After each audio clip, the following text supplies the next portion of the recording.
Bé, bona tarda a tothom y muchas gracias por ser aquí, amics de la India. Hoy, martes 5 de julio del 2016. Hemos cogido un día atípico, el día de Marte, el día del Señor de la Guerra, pero es que otras fechas no había disponibles. Es un tema, el de las líneas jerárquicas de acción, que llevo bastante tiempo con ganas de hacer algo aquí en Amigos de la India, pero como tenemos un programa muy extenso, muy profundo y con muchos seguidores, pues no hemos encontrado un día mejor que prácticamente en la canícula veraniega, debido a que durante 2 meses pues prácticamente yo no he podido venir con un asunto que ya todos conocéis. El tema de las líneas jerárquicas de acción lo tenemos que encarar como una actividad de servicio y le debemos la existencia de este grupo internacional hispano-iberoamericano en este caso.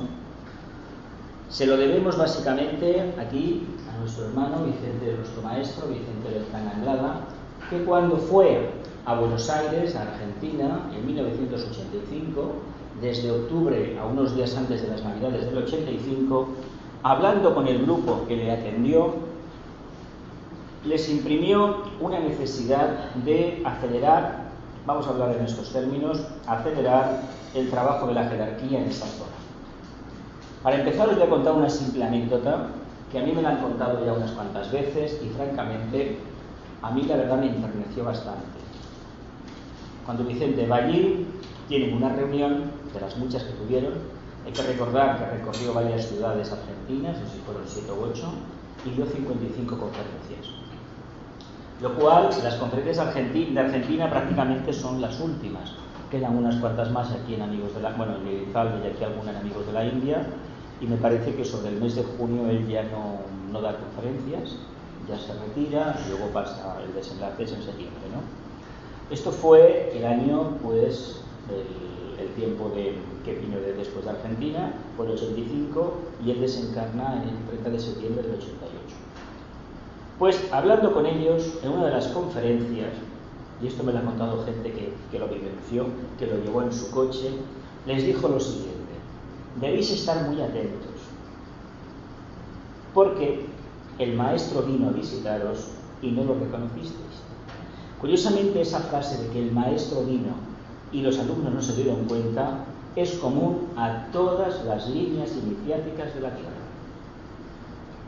El maestro se apareció a los apóstoles después del psicodrama aquel iniciático tan maravilloso, ¿y quién lo reconoció? Buda también se explica que a través de sus arats tuvo algún contacto con el grupo, ¿quién lo reconoció? Y lo mismo cabe aplicar de todas las tradiciones de la Tierra. ¿Y esto por qué sucede? Pues sucede porque todos tenemos una idea de la venida del avatar o de la idea del maestro muy preconcebida, muy idealizada, y no nos damos cuenta que el maestro no quiere ser reconocido por su trabajo. El maestro lo que anhela únicamente es que sus futuros discípulos, en este caso sus seguidores más aventajados, trabajen. Esta idea caló bastante hondo en unos cuantos. Tanto es así que hasta hace 2 años, en el encuentro de Argentina, en el 5º encuentro en concreto, porque el 6º fue el año pasado en México, no empezaron a darse cuenta un grupo quién había sido aquella persona que probablemente correspondiera al supuesto maestro que Vicente mencionó. De hecho, cuando esto sucede el año 85, sobre el mes de noviembre aproximadamente, empiezan a recordar de que unos años antes el grupo, ¿sabéis cómo se había conocido? Estudiando la fenomenología OVNI, lo que en España coincidía con el planeta Humo, que algún miembro destacado de esta casa estuvo muy introducido en el tema, todavía lo está, y en ese grupo, era un grupo internacional, no había gente de la calle normal y corriente, si lo entendemos así, había altos militares, jefes de gobierno, había licenciados, había decanos de universidad, es decir, no era gente inculta ni muchísimo menos, gente que tenía un anhelo de una experiencia que no se acababa de explicar. Pues resulta que el día, una de las reuniones que tienen, que no habían visto hasta ese momento absolutamente nada, en ese momento aparece ese señor y ese señor empieza a hacer preguntas. Se los queda mirando uno por uno Y lo que recuerdan algunos es que les incomodaba bastante la mirada de esa persona. Esa persona iba vestida, era alta, voluminosa, iba vestido de blanco, anecdótico, ¿verdad? Y se quedaba mirando a la gente fijamente y les hacía las preguntas del tipo: ¿usted por qué viene aquí? ¿Qué espera ver aquí? Y cosas por el estilo. Algunos de ellos después tuvieron experiencias aparte. Pues este señor, tirando del hilo, le llegaron a recordar cuál era el nombre. Pero lo curioso del caso es que desde aquella experiencia de 1985 nunca más se supo de aquel señor. Nadie ha podido recordarlo, nadie ha podido contactar con él. Se acordaban del nombre, pero nada más. Cuando llega Vicente, un año después aproximadamente, les habla de ese tema. Y Vicente les deja impreso al grupo que le escucha, que lo va siguiendo por Argentina, porque tuvieron una organización muy interesante. Un grupo lo recibe en esta ciudad y lo lleva a la siguiente ciudad. Y el grupo de la otra ciudad lo va llevando a la otra. Corre con los gastos, etcétera, etcétera. Y hay que decir una cosa en honor a los argentinos, a la semilla de estos encuentros de líneas jerárquicas de acción que procede de la visita de este discípulo a Argentina en el 85. Los que grabaron las conferencias, aquí también se habían hecho grabaciones, pero ¿sabéis qué hicieron en Argentina cuando Vicente dejó? Ya sabéis que Vicente preparó una segunda visita que no se pudo consumar porque la cuestión kármica se precipitó. Los que empezaron a vender los cassettes con las copias de las conferencias de Argentina fueron ellos, con lo cual ese trabajo que después la asociación ha hecho, la asociación Vicente Beltrán, de recopilar todas las conferencias, transcribirlas a texto y ponerlas al alcance de todo el mundo de manera gratuita, altruista, ese trabajo empezó allí. Pasa que allí vendían los cassettes, acordaos lo que era una cinta de cassette, nos parece ahora del Pleistoceno, pero hasta hace 4 días era la única herramienta que teníamos para hacer grabaciones sonoras, algunas veces de muy alta calidad. Hoy tenemos aparatos digitales. Pues en ese momento, cuando él llega, algo sucede en las conciencias de todos los asistentes a sus encuentros, que pasaron unos 10 años aproximadamente o 15, sin que algunos de ellos se volvieran a reunir. Se juntaron en plenilunios, pero como eran diferentes ciudades, pues no se desplazaban. En un momento determinado, poco antes del año 2000, empiezan a tener la necesidad, el 2010, empiezan a tenerla, fijaos el tiempo que ha pasado, del 2010 al 85, son años, empiezan a tener la necesidad de que hagan de hacer algo más de lo que estaban haciendo. Hay que hacer un tipo de encuentros, que se plantearon, para poder fomentar, impulsar el trabajo que hizo el Vicente en Argentina y muy especialmente el trabajo de la jerarquía. Escogieron como lema los 6 puntos del maestro tibetano, que hoy los vamos a ver aquí, que aparecen en la explicación de la jerarquía, esto de que es la reaparición de Cristo, el nuevo grupo de servidores del mundo, etcétera, etcétera. Y a esos 6 puntos le añadieron 3, con lo cual sale 9. 9 es un camino iniciático. En el fondo, estos 9 puntos nos hablan del cumplimiento del plan. Este primer encuentro se hizo en Argentina, se hizo en Rosario y se fue anunciado, pero a pesar de ser el primer encuentro, tuvo una repercusión muy limitada a la zona que llegó un segundo encuentro. Este segundo encuentro fue en Uruguay, fue más conocido, fue la primera vez que fueron españoles, por sus iglesias. Llegó el tercer encuentro, este fue ya directamente en la ciudad de Bolivia, ¿no? En Bolivia, en el Titicaca, hace ya, pues calculaos, en el 13. Después vino el cuarto encuentro, al que tuve el honor de poder asistir, que fue en Río de Janeiro, el quinto en Buenos Aires, el sexto en México, en Uruapan, en Michoacán, y el séptimo este año en Cochabamba, nuevamente en Bolivia. La trayectoria de estos encuentros obedecen al planteamiento, análisis y estudio de esos 9 puntos del maestro tibetano, de esos 6 puntos del tibetano y 3 de Vicente Beltrán. Se ha hecho coincidir casi siempre con el plenilunio de Tauro, con el festival de Huesa, porque una de las cosas que el tibetano pidió a sus discípulos era que se acercaran a la jerarquía en el momento cumbre del festival de Huesa, que es cuando, debido a la energía de la jerarquía, del Buda que se va a aparecer, la humanidad está más sensible, la que está orientada, y la jerarquía puede acortar esa distancia. Aparte que en ese momento se producen una serie de expansiones de conciencias en los discípulos y los maestros pueden profundizar el contacto con sus seguidores. Esto es bastante entendible, pero yo lo que me gustaría, llegado a este punto, hablar es de esto. ¿Qué os sugieren estos tres libros? Dos se parecen muchísimo, Uno es el de Vicente Beltrán, el grande, el de la derecha es el de Foster Bailey o de Alice Bailey, tanto da. Y esto aparece en la portada de un libro, ¿verdad? ¿Qué libro es este? Shambhala.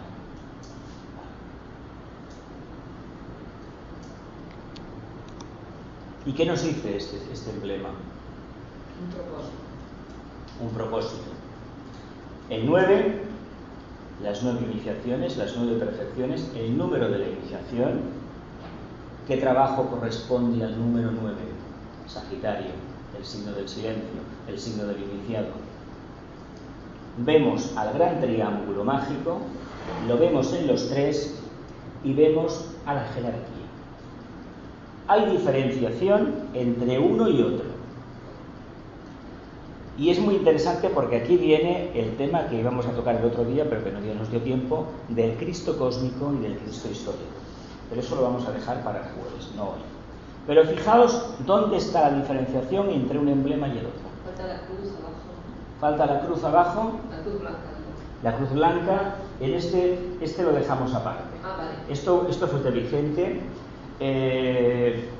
No sé quién le sugirió a Vicente la estrella, si la sacó del ashram del tibetano, como casi toda la información de Shambhala, o realmente, bueno, son 9 perfecciones, es una estrella un poco complicada. Hay una ciudad europea que tiene una cruz parecida, una estrella parecida, pero son 8. No sabía. Tiene un emblema así parecido, ¿Sí? roja. Son 7. Yo cuando la vi en una matrícula me quedé, caramba, cuando la conté, no era. Arriba, ¿qué vemos a la izquierda? Un cuadrado. Vemos un cuadrado. Cuando uno trabaja en magia, ¿qué hace? Delinea que un círculo no se pasa, ¿verdad? Pero ahí nos está hablando de una octava superior. Nos está hablando del propósito de una entidad denominada Logos Cósmico, que se sacrifica dentro del círculo no se pasa de su campo de manifestación con esta cruz blanca del servicio. Cruz que curiosamente corresponde con esta. Vemos un círculo, un cuadrado azul. ¿Qué rayo está trabajando el logo solar? Segundo de amor. Vemos un círculo dorado. Claro, búdico. O algo más para arriba. El propio logos. Vamos a dejarlo ahí. Sí, porque es un círculo. El otro es un cuadrado. Y dentro de ese círculo, pues tenemos a esas 3 entidades básicas que configuran todo nuestro esquema planetario. ¿Dónde situaríamos en esa imagen al Buda? En el centro. No, es Cristo. En el triángulo.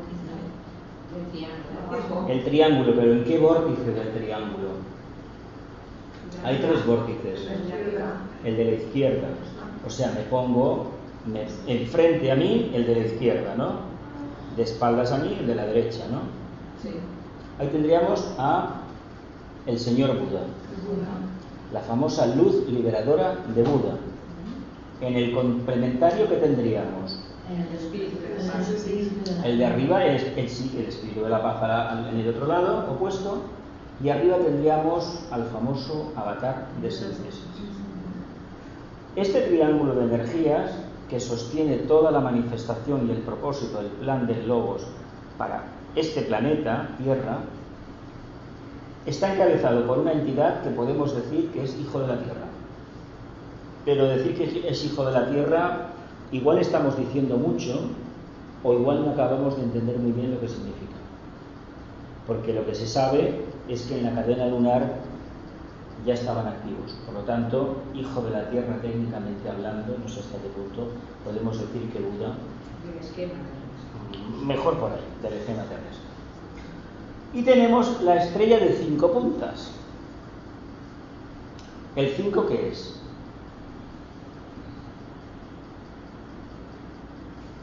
El número del hombre. El número del ser humano. El arquetipo que representa la jerarquía planetaria. Y en el centro, ¿qué tenemos de nuevo?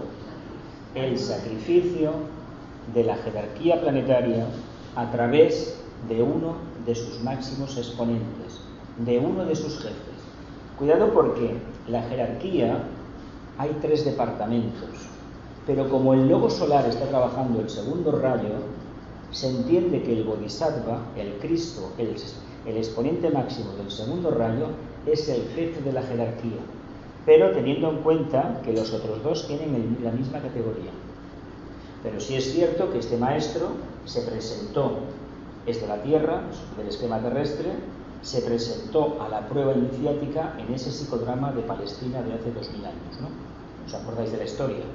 El discípulo Jesús tenía 3 iniciaciones, le dieron la 4ª, y un maestro desconocido de nombre se presentó a realizar un propósito que estaba contemplado en Shambhala. Una respuesta, evocar respuesta en la conciencia humana a través de un sacrificio, de una iniciación de un gran ser. Ese ser cogieron el vehículo físico de este discípulo y en un momento determinado hubo un cambio. Conocéis el tema del bautismo. En ese momento la conciencia de ese maestro empezó a posesionarse de ese vehículo físico. Y para entenderlo un poco mejor nos tenemos que mirar un poco el tema de los evangelios, las famosas pruebas kármicas de los 40 días y 40 noches del desierto. 40 y 40, le quitamos un 0, el 8 ¿qué es? El eterno retorno. Continúa trabajando. Esta prueba lo único que hace es que ese ser toma posesión de ese vehículo para hacer un contacto con la humanidad y poder establecer un vínculo tremendo. Energía de Shambhala. ¿Os acordáis del tema de Getsemaní? Aquella famosa oración que él tiene, aquella meditación que contacta con la casa del Padre, y a partir de ahí se da cuenta que Dios, ¿qué era? ¿Qué era Dios? ¿O qué es Dios? Amor. Sin pasar por la jerarquía. El hilo directo de Shambhala a la humanidad lo establece simbólicamente este maestro en ese momento de extrema meditación, cuando está a punto de recibir una grandísima expansión de conciencia. Este psicodrama fue un acontecimiento para este planeta y para todo el sistema solar. Sucede que gracias a esa experiencia, toda la humanidad, a partir de ese momento, puede realmente tener una idea aproximada de lo que significa la casa del Padre. No es que en siglos anteriores al cristianismo no se supiera que Dios es amor, sí que se sabía. Había grupos iniciáticos que lo sabían, incluso desde la lejana Atlántida.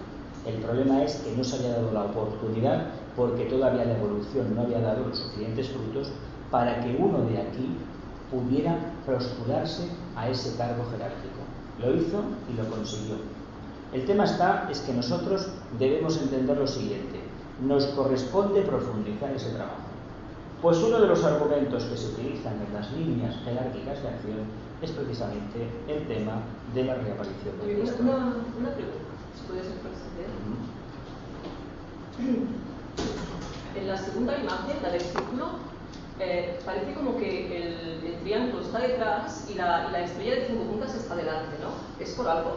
Mira, Foster o la Bailey hicieron la misma cruz de sacrificio, blanca, la misma cruz, y antepusieron la jerarquía. Claro. Vicente, que tenía una iniciación superior a la de Foster y a la de Bailey, no vamos a desmejorar el trabajo de ellos dos para nada, hizo esta presentación. ¿Por qué la Bailey inciden en la jerarquía delante y Vicente nos presenta todo el esquema? tal vez nos quiera dar una referencia mayor de lo que es el logos cósmico y el logos solar. Y profundizar más en el tema del triángulo mágico. El mantra es del tibetano, pero quien realmente da publicidad al mantra es Vicente. En los rayos de las iniciaciones, este libro se publicó en los años 60. Los escritos eran de los años 30, 40. O sea que Bailey no lo vio publicado.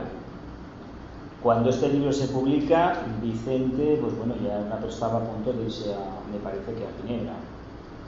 Yo no sé a niveles internos qué conocimiento tenía del libro y de la información que ahí se habla, se detalla. Pero la visión de conjunto que nos da el de la izquierda, el de Vicente, es un poquito mayor que la que nos da este otro.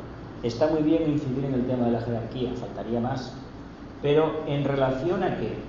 A un triángulo mágico de energías que está compuesto por dos logos, vamos a saberla, una entidad, el avatar de síntesis, viene de la Osa Mayor. El espíritu de la paz viene de las Pléyades, se dice. Y tenemos al exponente nuestro, a Buda. Hablar de esto es inimaginable, lo que puede suponer. De todas maneras, él tiene conferencias que hablan de estos temas bastantes veces. Por lo tanto, las 400 y pico de conferencias, ahí tiene que haber información. A mi modo de ver, nos debemos de quedar con esto. ¿Sabéis por qué? Porque esta cruz blanca del medio somos nosotros. ¿Cómo lo podemos explicar mejor? Vamos a ver. Si damos a entender que el verdadero sacrificado, el verdadero siervo, el verdadero discípulo, es aquel que es capaz de repartir, dar lo mismo que recibe, esto es el Altacarana, lo hace dentro de un propósito, de un arquetipo de evolución, que es el quinto reino, el espiritual, la jerarquía. Si realmente estamos en el verdadero servicio, esta estrella, esta cruz somos cada uno de los discípulos, aspirantes o iniciados del planeta Tierra. Y lo que tenemos delante es esto. Por lo tanto, nosotros, ¿qué hemos de hacer? Ponernos aquí. Es lo que nos trató de enseñar. Pongámonos aquí. Hay una cosa que se tiene que tener en cuenta. Meditar sobre esta estrella puede traer consecuencias que a lo mejor no estamos preparados para esos despertares de conciencia. Por lo tanto, lo dejamos ahí. El 9 puede dar para mucho, pero entendamos lo que puede significar cada una de esas imágenes, de esos símbolos.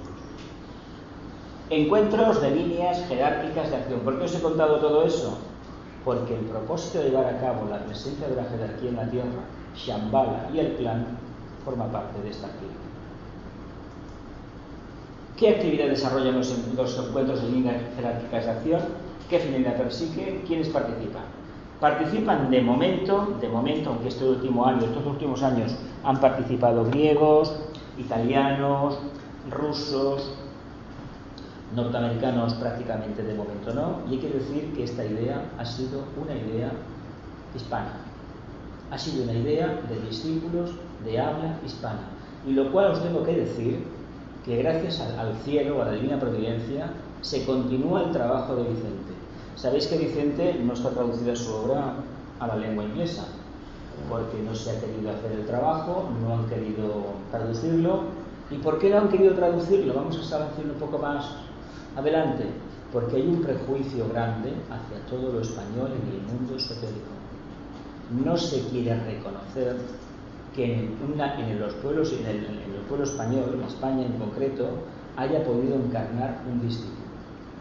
Y más que un discípulo, un iniciado. Pero mal que pese a algunos, así ha sido. También hay que decir que no todo el mundo que contactó con Vicente reconoció quién era, pero encarnó. ¿Quiénes participan? Este trabajo lo inician los compañeros argentinos. Un grupo entre los cuales hay que decir que hay gente que está dentro del sendero abiertamente, aunque ellos no lo reconozcan abiertamente, digan que no tienen constancia de eso. Sin embargo, la perseverancia y la entrega a ese trabajo indica que existe ese contacto interno, lo cual ya es más que suficiente. ¿Qué finalidad persiguen? Esos 9 puntos, que en el fondo son los 3 del tibetano que vamos a ver ahora y 3 de Vicente que todos conocéis. Shambhala, el reino edénico y la magia organizada planetaria. ¿De qué nos habló Vicente toda su obra? De dos temas, Shambhala y del reino edénico, ¿no?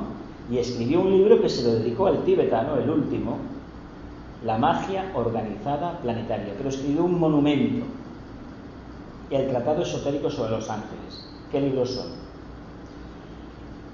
Estructuración teórica de las formas, los ángeles en la vida social humana venga.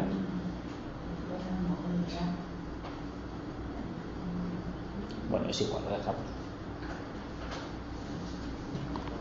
¿Qué actividad desarrollan estos encuentros? Ni más ni menos producir un contacto físico. Es verdad que la tecnología nos permite hoy por hoy conectarnos con América vía internet, pero no es la misma vibración estar meditando y compartiendo y sobre todo limando asperezas con compañeros de otros países. Como nos une el habla española, participa también Portugal, en Brasil, con bastantes presencias en algunos encuentros, nos podemos entender muy bien y ha sido un trabajo creado por grupos españoles. Ahora la idea se está internacionalizando y no sabemos al final qué sucederá. Yo abogué en Buenos Aires hace 2 años por mantenerla dentro de este esquema, no abrirla, porque yo sé lo que sucederá. Al final nos la van a quitar. Pero lo importante es que tengamos en cuenta que es una actividad de servicio. Y esa actividad de servicio, mientras podamos llevarla a cabo, no tenemos más remedio que continuar. Porque ahora vamos a ver los puntos que se están a enseñar aquí. Vamos a ver. Vamos a ver.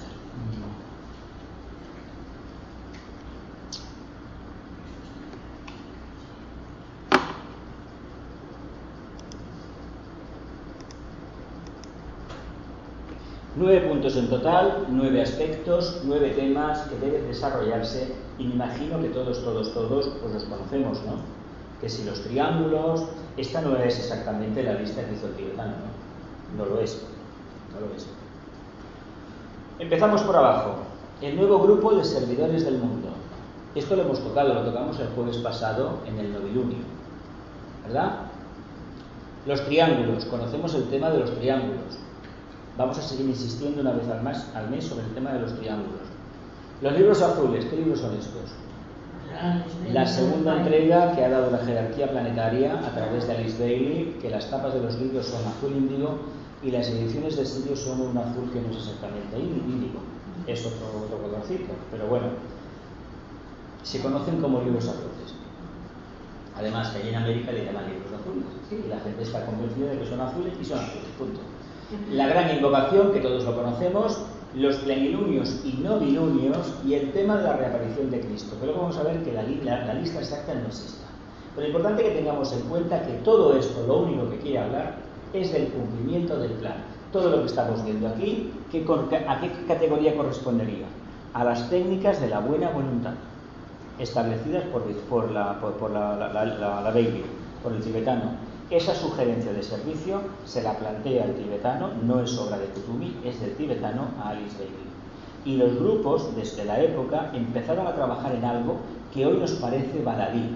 Reuniones como estas, la que tenemos ahora hablando de estos temas, si no hubiera sido por la señora Blavatsky hace 100 y pico de años, no las haríamos en ninguna parte del mundo, porque fuera de las iglesias organizadas o de los grupos dirigentes no se podía realizar un tipo de reunión de este tipo.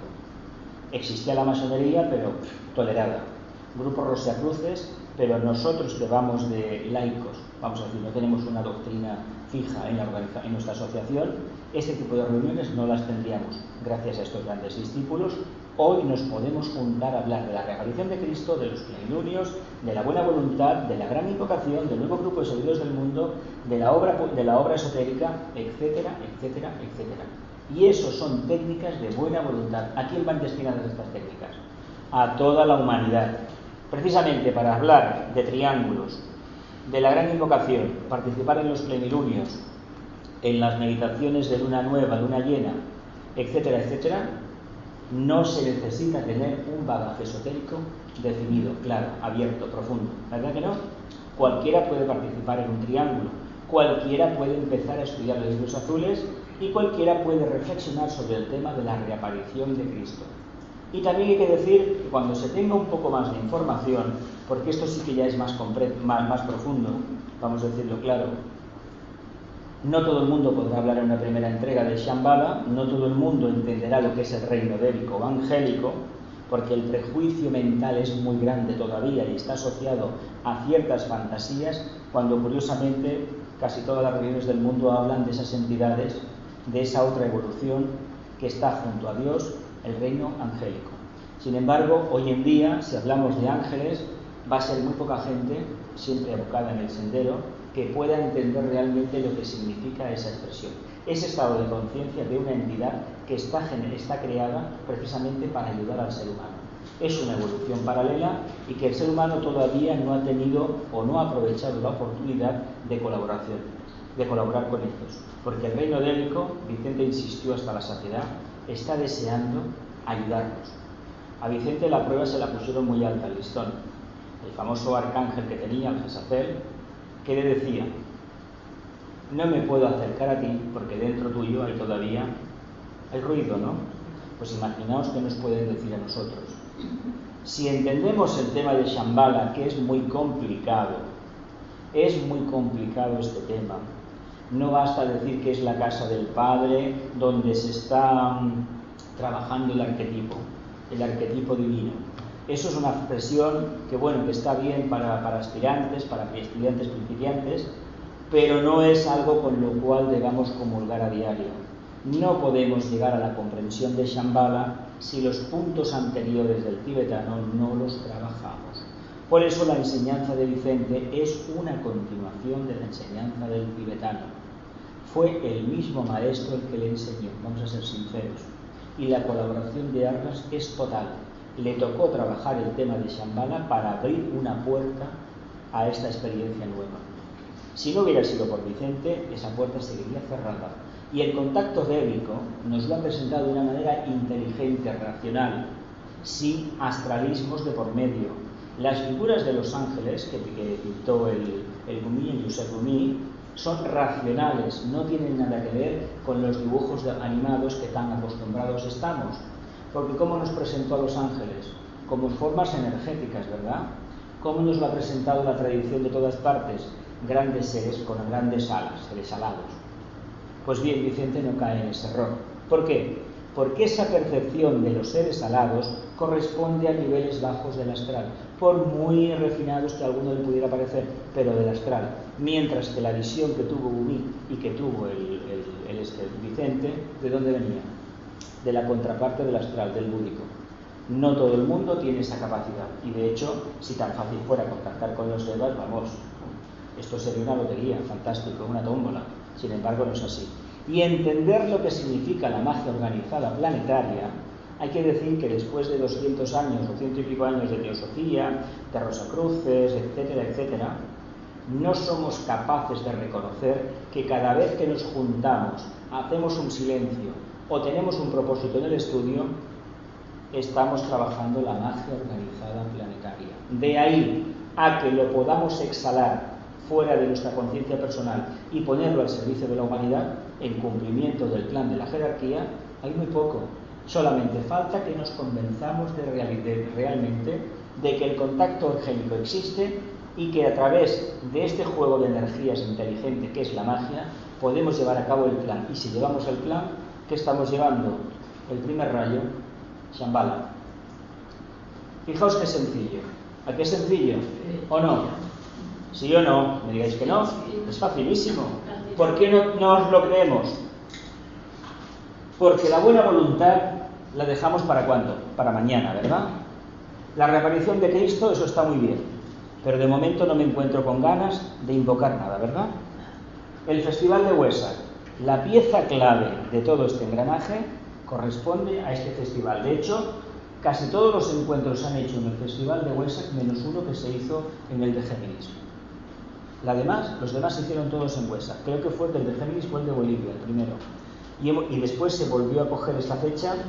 Es verdad que el Géminis tiene la particularidad de que, como trabaja el tema de la buena voluntad de los grupos, tal vez la energía sea más oportuna para el trabajo grupal, pero hay que cumplir el propósito divino. y la única vez al año que tenemos contacto directo a través de un gran avatar con la propia jerarquía planetaria es en el signo de Tauro, signo que revela muchos misterios, porque el día que entendamos su verdadero significado, esta humanidad va a dar un cambio considerable. Nuevo grupo de servidores del mundo.